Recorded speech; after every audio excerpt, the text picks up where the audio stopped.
പത്തരമാറ്റിൻ്റെ വരാനിരിക്കുന്ന ഒരു കിഡിലൻ എപ്പിസോഡിലേക്ക് എല്ലാവർക്കും സ്വാഗതം. അങ്ങനെ ആദർശും നാനയും ഓഫീസിലേക്ക് പോകാൻ വേണ്ടിയിട്ട് റെഡി ആയിക്കൊണ്ടിരിക്കുകയാണ്.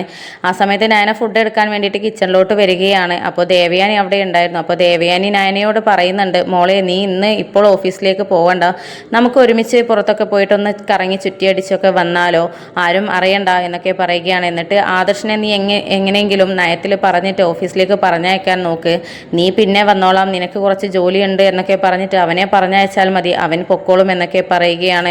അപ്പോൾ ഇത് കേട്ടിട്ട് നയന പറയുന്നുണ്ട്, നല്ല കഥയായി, നമ്മൾ ഒരുമിച്ച് പുറത്തു പോകുന്നത് മുത്തശ്ശി എങ്ങാനും കണ്ടാൽ പിന്നെ അത് മതി, അല്ലെങ്കിൽ തന്നെ 2 ദിവസം മുമ്പ് അമ്മ തല തോർത്തി തരുന്നത് കണ്ടിട്ട് എന്നെ സംശയമുണ്ട്, അമ്മയുടെ മനസ്സ് മാറി എന്നൊക്കെയാണ് മുത്തശ്ശി പറയുന്നത്. അപ്പോൾ ഇതും കൂടെ ആയാൽ സംശയം ഇരട്ടിക്കേ ഉള്ളൂ, അതൊന്നും വേണ്ട അമ്മ എന്നൊക്കെ പറയാണ്. അപ്പോൾ ഇതൊക്കെ കേട്ടിട്ട് ദേവയാനി പറയുന്നുണ്ട്, അതൊന്നും നീ കാര്യമാക്കേണ്ട, അതൊക്കെ ഞാൻ കൈകാര്യം ചെയ്തോളാം, എങ്ങനെ ഇവിടെ നിന്ന് പുറത്തിറങ്ങണം എന്നുള്ളത് ഞാൻ തീരുമാനിച്ചിട്ടുണ്ട്, അതുകൊണ്ട് നീ ആദർശിനെ പറഞ്ഞയച്ചാൽ മതി, ബാക്കിയൊക്കെ ഞാൻ നോക്കിക്കോളാം, ഒന്നുകൊണ്ടും നീ പേടിക്കേണ്ട, ആർക്കും ഒരു സംശയം തോന്നില്ല എന്ന് പറയുകയാണ് ദേവയാനി. അങ്ങനെ പിന്നീട് നയന നമ്മുടെ ആദർശിൻ്റെ അടുത്തോട്ട് പോവുകയാണ്. എന്നിട്ട് ആദർശിനോട് പറയുന്നുണ്ട്, ആദർശേട്ടാ ഇന്ന് എനിക്ക് കുറച്ച് ജോലികൾ ഇവിടെ തീർക്കാനുണ്ട്, അത് തീർത്തിട്ട് ഞാൻ കുറച്ച് ലേറ്റ് ആവുമെന്നേ ഉള്ളൂ, വേഗം തന്നെ വന്നോളാം, അധികം ലേറ്റ് ഒന്നും ആവില്ല, എൻ്റെ ജോലികളൊക്കെ ഞാൻ ചെയ്ത് തീർത്തോണ്ട് ഞാൻ ഇന്ന് കുറച്ചൊന്നും ലേറ്റ് ആവും ആദർശേട്ടൻ ഇപ്പോൾ തൽക്കാലം ആദ്യം പൊയ്ക്കോട്ടോ എന്നൊക്കെ പറയുന്ന സമയത്ത്, അതെന്താടോ തനിക്ക് ഇവിടെ ജോലി ഇനിയും ഒരുപാട് ബാക്കിയുണ്ടോ, എന്തിനാ ഇങ്ങനെ ഇവിടുത്തെ ജോലിയും അവിടുത്തെ ജോലിയുമായിട്ട് കഴിയുന്നത്, ഇവിടെ നോക്കാനിപ്പോൾ ആളുകളുണ്ടല്ലോ, താൻ എന്തിനാ അതൊക്കെ ബുദ്ധിമുട്ടി ചെയ്യുന്നത് എന്നൊക്കെ പറയുന്ന സമയത്ത്, അത് ബുദ്ധിമുട്ടുള്ള ജോലിയൊന്നല്ല ആദർശേട്ടാ, എനിക്ക് ചെയ്യാവുന്ന ജോലിയേ ഉള്ളൂ, അതൊന്ന് തീർത്തിട്ട് വരാം, ഇല്ലെങ്കിൽ ആകെ കുഴഞ്ഞു പോകും എന്നൊക്കെ ഇങ്ങനെ പറഞ്ഞിട്ട് ആദർശിനെ പറഞ്ഞയക്കുകയാണ്. അങ്ങനെ നയനൊക്കെ പറഞ്ഞത് കേട്ടിട്ട് ആദർശ് അവിടെ നിന്ന് പോവുകയാണ്. പിന്നെയാണ് ദേവയാനിയും നയനയും ഒരുമിച്ച് പുറത്തോട്ട് ഇറങ്ങാൻ നിൽക്കുന്നത്. ആ കാഴ്ച കണ്ടിട്ടാണ് മുത്തശ്ശി അവിടേക്ക് വരുന്നത്. എന്നിട്ട് മുത്തശ്ശി പറയുന്നുണ്ട്, ആഹാ നല്ല കാഴ്ചയാണല്ലോ ഇപ്പോൾ ഞാൻ കാണുന്നത്, അമ്മായിയമ്മയും മരുമകളും ഒരുമിച്ച് പുറത്തു പോകെ, ഏതായാലും സന്തോഷമായി മക്കളെ, ഏതായാലും ദേവയാനിക്ക് മാറ്റം വന്നിട്ടുണ്ട് എന്നുള്ളത് എൻ്റെ മനസ്സൊക്കെ പറഞ്ഞിരുന്നു, നിൻ്റെ ആ ഒരു സംസാരത്തിൽ നിന്നും എനിക്കത് തോന്നിയിരുന്നു, ഇപ്പോൾ അത് സത്യമായിട്ട് വരികയാണല്ലേ എന്നൊക്കെ മുത്തശ്ശി സന്തോഷത്തോടു കൂടി പറഞ്ഞു വരികയാണ്. അപ്പോൾ ഇത് കേട്ടിട്ട് ദേവയാനി പറയുന്നുണ്ട്, മരുമകളെ അംഗീകരിച്ചെന്നോ, ഇവളെ സ്നേഹിച്ച് തുടങ്ങിയെന്നോ, അമ്മ എന്താ സ്വപ്നം കാണുകയാണോ, ഞാൻ ഇവളെ അംഗീകരിച്ചിട്ടൊന്നുമില്ല, പിന്നെ ഇവളും ഞാനും പുറത്ത് പോകാൻ നിൽക്കുകയാണ്, പിന്നെ രണ്ടാൾക്കും കൂടെ 2 കാറ് വേണ്ടല്ലോ, എന്തിനാ വെറുതെ പെട്രോളൊക്കെ ചിലവാക്കിയിട്ട് 2 കാറിൽ പോകുന്നത്, അപ്പോൾ ഏതായാലും ഞാൻ പുറത്തോട്ട് വരികയാണ്, അപ്പോൾ അതുകൊണ്ട് ഇവളെ തൽക്കാലം കൂട്ടിയെന്നേ ഉള്ളൂ, അത് വിചാരിച്ചിട്ട് ഞാൻ ഇവളെ അംഗീകരിച്ചിട്ടോ അല്ലെങ്കിൽ ഇതാക്കിയിട്ടോ ഒന്നുമില്ല, 2 കാറായിട്ട് പോകേണ്ട ആവശ്യമില്ലല്ലോ, ഒരു വീട്ടിൽ നിന്ന് 2 വ്യക്തികൾ പോകുമ്പോൾ ഒന്നിച്ചൊരു കാറിൽ പോയാൽ മതിയല്ലോ, പിന്നെ ഇവളെ ഞാൻ എൻ്റെ അടുത്തിരുത്തിയിട്ട് താരാട്ടിയൊന്നല്ല കൊണ്ടുപോകുന്നത് എന്നൊക്കെ ഇങ്ങനെ മറുപടി കൊടുക്കുകയാണ് ദേവയാനി. എന്നിട്ട് ദേവയാനി മുന്നിൽ ഇറങ്ങി പോകുന്നുണ്ട്. എന്നിട്ട് നയനയോട് പറയുന്നുണ്ട്, വേണമെങ്കിൽ എൻ്റെ കൂടെ വരാം, അല്ലെങ്കിൽ നീ വല്ല ഓട്ടോയോ ടാക്സിയോ പിടിച്ചിട്ട് പോയിക്കോ, ഈ വീട്ടിൽ നിന്ന് എന്തായാലും ഒരു കാറേ ഇവിടെ നിന്ന് പോവുകയുള്ളൂ, എൻ്റെ കൂടെ വരാൻ പറ്റുന്നില്ലെങ്കിൽ നീ എങ്ങനെയെങ്കിലും പൊയ്ക്കോ എന്നൊക്കെ പറഞ്ഞിട്ട് ദേവയാനിയും നയനയോട് ചൂടാകുന്നത് പോലെ മുത്തശ്ശിൻ്റെ മുന്നിൽ അഭിനയിച്ചിട്ട് ദേവയാനി മുന്നിൽ പോവുകയാണ്. അങ്ങനെ പിന്നെ മുത്തശ്ശിനോട് നയന പറയുന്നുണ്ട്, ഞാൻ പോട്ടെ മുത്തശ്ശി, ഇനിയിപ്പോൾ ഞാൻ കൂടെ ചെല്ലാഞ്ഞാൽ അതായിരിക്കും അടുത്ത പ്രശ്നം, വഴക്കിന് ഓരോ കാരണം കാത്തു നിൽക്കുകയാണല്ലോ അമ്മ എന്നൊക്കെ പറഞ്ഞിട്ട് ദേവയാനീൻ്റെ കൂടെ നയന പോവുകയാണ്.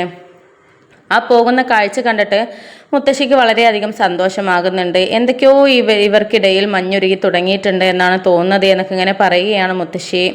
അങ്ങനെ പിന്നീട് കാണിക്കുന്നത് ആദർശ് നല്ല ജോലിൻ്റെ തിരക്കിലാണ്. അതിനിടയിലാണ് ആദർശ് ഒരു ഫയൽ എടുക്കാൻ മറന്ന കാര്യം ആലോചിക്കുന്നത്. അങ്ങനെ നയനയെ വിളിച്ചു നോക്കുകയാണ് ആദർശ്. നയനയെ വിളിച്ചു നോക്കുന്ന സമയത്താണെങ്കിൽ നയന ഫോൺ എടുക്കുന്നില്ല. പിന്നീട് വീട്ടിലേക്ക് മുത്തശ്ശിയെയാണ് ആദർശ് ഫോൺ ചെയ്യുന്നത്. അങ്ങനെ ഫോൺ ചെയ്തിട്ട് മുത്തശ്ശിനോട് പറയുന്നുണ്ട്, ഹലോ മുത്തശ്ശി, നയന ഇല്ലേ അവിടെ, നയനയ്ക്കൊന്ന് ഫോൺ കൊടുക്കോ, നയനയുടെ ഫോണിൽ വിളിച്ചിട്ട് കിട്ടുന്നില്ല എന്നൊക്കെ പറയുന്ന സമയത്ത് മുത്തശ്ശി പറയുന്നുണ്ട്, അല്ല മോനെ, നയന ഇപ്പോൾ ഓഫീസിലേക്ക് പോന്നിട്ടുണ്ടല്ലോ, അമ്മയുടെ കൂടെയാണല്ലോ പോകുന്നത്, രണ്ടാളും ഒരുമിച്ചാണ് കാറിൽ പോകുന്നത്, അവിടെ എത്തിയിട്ടില്ലേ, കുറേ നേരമായല്ലോ വന്നിട്ട് എന്നൊക്കെ പറയുകയാണ് മുത്തശ്ശി. അപ്പോൾ ഇത് കേട്ടിട്ട് ആദർശ് പറയുന്നുണ്ട്, മുത്തശ്ശി എന്താ പറഞ്ഞത്, നയന പോകുന്നെന്നോ, പക്ഷേ ഇതുവരെ ഓഫീസിൽ എത്തിയിട്ടില്ലല്ലോ, ഞാൻ അവളോട് എൻ്റെ ഒരു ഫയൽ, പ്രധാനപ്പെട്ട ഒരു ഫയൽ എടുക്കാൻ വേണ്ടിയിട്ട് പറയാൻ വേണ്ടിയിട്ട് വിളിച്ചതാണ്, ഇനിയിപ്പോൾ അവൾ പോന്നിട്ടുണ്ടെങ്കിൽ ഞാൻ അങ്ങോട്ട് വന്നോളാം വന്നോളാം മുത്തശ്ശി എന്നൊക്കെ പറയുകയാണ്. ആ സമയത്ത് മുത്തശ്ശി പറയുന്നുണ്ട്, എന്താണെന്നറിയില്ല മോനെ, ഏതായാലും മോൻ്റെ അമ്മയ്ക്ക് ഒരുപാട് മാറ്റം വന്നിട്ടുണ്ട്. ഇപ്പോൾ മരുമകളെ ഒരുമിച്ച് കൊണ്ടുപോകാനൊക്കെ തുടങ്ങിയിട്ടുണ്ട്. പണ്ട് എത്രയൊക്കെ ദേഷ്യമുണ്ടെങ്കിൽ ഉള്ളിലുണ്ടായാലും അവളെ കൊണ്ടുപോകുക ഒന്നും ചെയ്യില്ലല്ലോ. ആ ദേഷ്യത്തിൽ തന്നെ നിന്നിട്ട് അവളെ ശകാരിക്കുകയും ആട്ടിപ്പായിപ്പിക്കുകയല്ലേ ചെയ്യാറുള്ളത്. പക്ഷെ ഇന്നൊന്നും അങ്ങനെയല്ല, അവളെ കൂടെ കൊണ്ടുപോകാൻ തയ്യാറായിരിക്കുകയാണ്. പക്ഷെ എനിക്ക് തോന്നുന്നത് ഞാനത് മനസ്സിലാക്കണ്ട എന്ന് കരുതിയിട്ട് ഒരു വീട്ടിൽ എന്തിനാ 2 കാർ എടുത്ത് പോകുന്നത്, ഒരുമിച്ച് പോകാം, പെട്രോൾ ലാഭിക്കാം എന്നൊക്കെ പറഞ്ഞിട്ടാണ് അവളെ കൊണ്ടുപോകുന്നത്. പക്ഷെ അതൊന്നുമല്ല കാര്യം. എന്തായാലും മോൻ്റെ ഭാര്യയുടെ സ്വഭാവത്തെ, അവളുടെ നന്മയെ നിൻ്റെ അമ്മ മനസ്സിലാക്കിയിട്ടുണ്ട് മോനെ. ഏതായാലും ഒരുപാട് സന്തോഷമായി, അവൾക്ക് ഇനിയും ഒരുപാട് മാറ്റം ഉണ്ടാകും മോനെ എന്നൊക്കെ പറയുകയാണ് മുത്തശ്ശി. അപ്പോൾ ഇത് കേട്ടിട്ട് ആദർശം ഇങ്ങനെ ചിന്തിക്കുകയാണ്, ഈ മുത്തശ്ശി എന്താ ഇപ്പോൾ പറയുന്നത്, അമ്മയ്ക്ക് മാറ്റം സംഭവിച്ചെന്നോ, അവർ രണ്ടുപേരും ഒരുമിച്ച് ഇറങ്ങിയെന്നോ? ഇറങ്ങിയിട്ടുണ്ടെങ്കിൽ ഓഫീസിലേക്കാണെങ്കിൽ അവൾ ഇങ്ങോട്ട് എത്തേണ്ട സമയം കഴിഞ്ഞല്ലോ, പിന്നെ അവൾ എവിടെ പോയി എന്നൊക്കെ എന്നെ ചിന്തിക്കുകയാണ്. അപ്പോൾ ആദർശ് പറയുന്നുണ്ട്, ശരി മുത്തശ്ശി, ഏതായാലും ഞാൻ ഒന്നും കൂടെ വിളിച്ച് നോക്കട്ടെ, അല്ലെങ്കിൽ അമ്മയ്ക്ക് വിളിച്ച് നോക്കട്ടെ, അല്ലെങ്കിൽ ഫയൽ എടുക്കാൻ ഞാൻ അങ്ങോട്ട് വന്നോളാം മുത്തശ്ശി എന്നൊക്കെ പറയുകയാണ് ആദർശ്. അങ്ങനെ പിന്നീട് ആദർശ് ഇങ്ങനെ ചിന്തിച്ച് നിൽക്കുകയാണ്. ഏതായാലും ഇവരിപ്പോൾ എവിടെ പോയി, ഓഫീസിലേക്ക് എത്തിയിട്ടില്ല.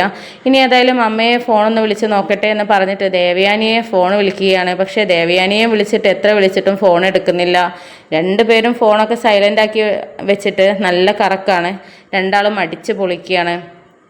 അങ്ങനെ പിന്നെ ആദർശ് അനന്തപുരിയിലോട്ട് വരികയാണ് തൻ്റെ ഫയൽ എടുക്കാനായിട്ട്.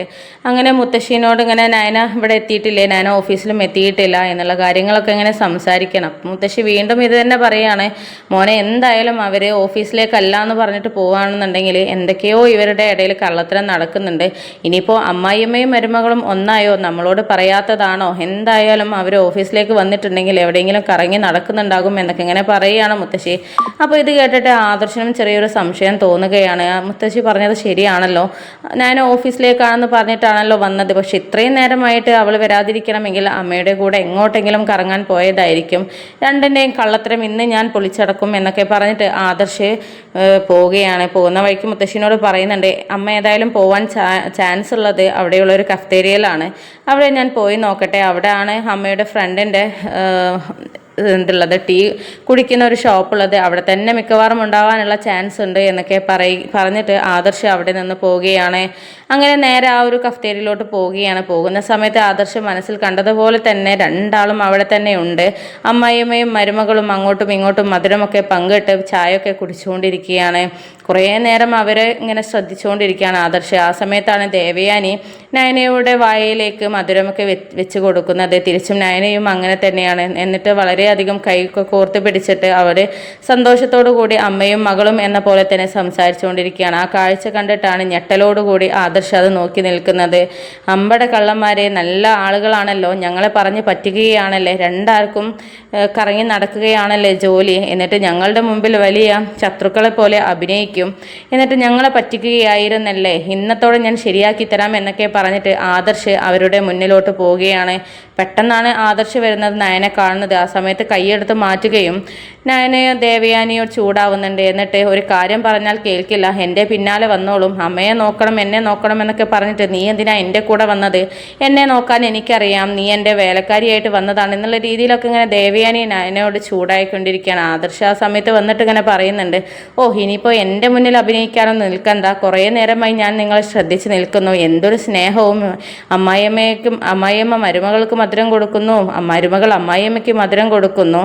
ഏതായാലും നല്ല ആളുകൾ തന്നെ, പഠിച്ച കള്ളികൾ തന്നെ എന്നെയും അച്ഛനെയും ഒക്കെ ഇട്ട് വട്ടം കറക്കിയിട്ട് ഞങ്ങൾ പറ്റുകയായിരുന്നല്ലേ, ഇനി ഏതായാലും നടക്കില്ല, എല്ലാ സത്യങ്ങളും ഞാൻ മനസ്സിലാക്കി കഴിഞ്ഞു എന്നൊക്കെ പറയുകയാണ് ആദർശ്. അപ്പോൾ ഇതൊക്കെ കേട്ടിട്ട് ദേവയാനി ഒരു ചമ്മലോട് കൂടി അഡ്ജസ്റ്റ് ചെയ്ത് നിൽക്കുകയാണ്. അപ്പോൾ അത് പിന്നെ മോനെ അത് എന്നൊക്കെ പറഞ്ഞിട്ട് ഇങ്ങനെ ഒരു പരിങ്ങലോട് കൂടി നിൽക്കുകയാണ് ദേവയാനി. അങ്ങനെ ആ സമയത്ത് ദേവയാനി പറയുന്നുണ്ട്, ഞാനിനി ഒന്നും നിന്നിൽ നിന്നും മറച്ചു വെക്കുന്നില്ല മോനെ, എല്ലാ സത്യങ്ങളും ഞാൻ അറിഞ്ഞു കഴിഞ്ഞു. അതിനുശേഷം നയനമോളെ ഞാൻ അവൾ അറിയാതെ തന്നെ സ്നേഹിക്കുകയായിരുന്നു. പക്ഷേ എൻ്റെ സ്നേഹം എന്താണ് എന്നുള്ളത് ഞാൻ അവളോട് പറയാതെ തന്നെ അവൾ തിരിച്ചറിഞ്ഞു കഴിഞ്ഞിട്ട് എൻ്റെ വായിൽ നിന്നും തന്നെ അവളെ ഞാൻ സ്നേഹിക്കുന്നുണ്ടോ എന്ന് നയന എന്നിലൂടെ എന്നെ കൊണ്ട് പറയിപ്പിക്കുകയായിരുന്നു. അത് ആ അവാർഡ് ദാനത്തിൻ്റെ അന്നായിരുന്നു. അതാണ് ആദ്യം നയനമോള് എൻ്റെ കയ്യിൽ നിന്നും അവാർഡ് വാങ്ങിക്കില്ല, ഞാൻ എൻ്റെ ആ ഒരു ചടങ്ങിൽ വന്നിട്ട് അവാർഡ് വാങ്ങിക്കില്ല എന്നൊക്കെ പറഞ്ഞ് വാശി പിടിച്ചത്. അത് എന്നെക്കൊണ്ട് നയനമോളോടുള്ള ഒരു സ്നേഹം പറയിപ്പിക്കാനുള്ള ഉദ്ദേശത്തിൽ മാത്രമായിരുന്നു മോനെ. അന്നാണ് ഞാൻ അവളെ സ്നേഹിക്കുന്ന വിവരം ഞാൻ നയനയോട് തുറന്നു പറഞ്ഞതും എല്ലാ അർത്ഥത്തിലും മരുമകളും അമ്മായിയമ്മയും ഒന്നായത് എന്നുള്ള ഒരു സത്യം ആദർശിനോട് തുറന്നു പറയുകയാണ്. ഇത് കേട്ടപ്പോൾ വളരെയധികം സന്തോഷത്തോടു കൂടി സന്തോഷം അടക്കാൻ വയ്യാതെ നിൽക്കുകയാണ് ആദർശ്.